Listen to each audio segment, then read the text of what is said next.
नमस्कार, मी डॉक्टर कविता राणे. बुलेटिनमध्ये आपल्या सर्वांचं स्वागत. बुलेटिनच्या सुरुवातीला बातमी आहे साताऱ्यामधली. साताऱ्यातल्या एका घटनेनं आज राज्यभरामध्ये खळबळ उडाली. घटना आहे साताऱ्यामधल्या फलटणमधली.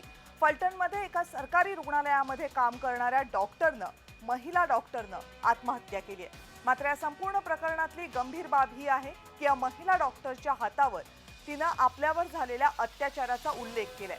माझ्यावर 4 वेळा बलात्कार झाला असे या महिला डॉक्टरनं हातावर आपल्या सुसाईड नोटमध्ये लिहिले.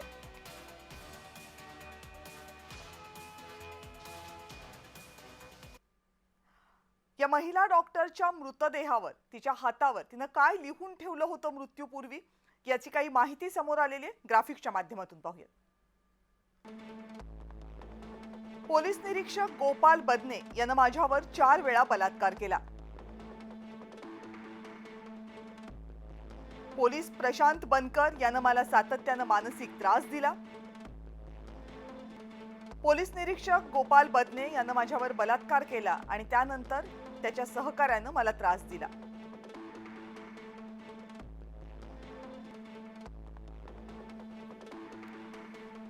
फलटणची घटना अत्यंत दुर्दैवी आणि मनाला चटका लावणारी अशी घटना आहे की एका डॉक्टरने स्वतःचं आयुष्य त्या ठिकाणी संपवलं.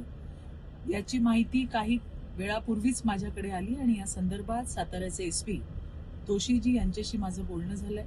FIR नोंदवण्याची प्रक्रिया सुरू झालेली आहे. एवढंच नाही, जे आरोपी आहेत त्यांना सुद्धा पकडण्याची प्रक्रिया सुरू झाली आहे. एक आरोपी साताऱ्याच्या बाहेर आहे, त्याला पकडण्यासाठी पोलिसांची टीम त्या ठिकाणी गेलेली आहे.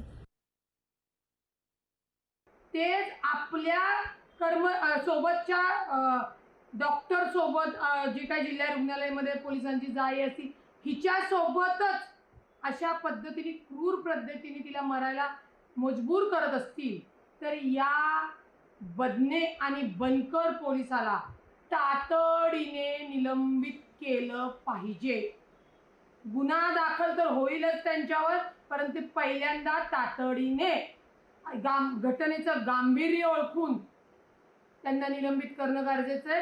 कारण का जी आत्महत्या केलेली डॉक्टर महिला आहे तिने हातावर लिहिलेलं आहे. एका डॉक्टर महिलेची आत्महत्या ही घटना नुसती दुर्दैवी नाही तर तितकीच चिंतनीय आहे.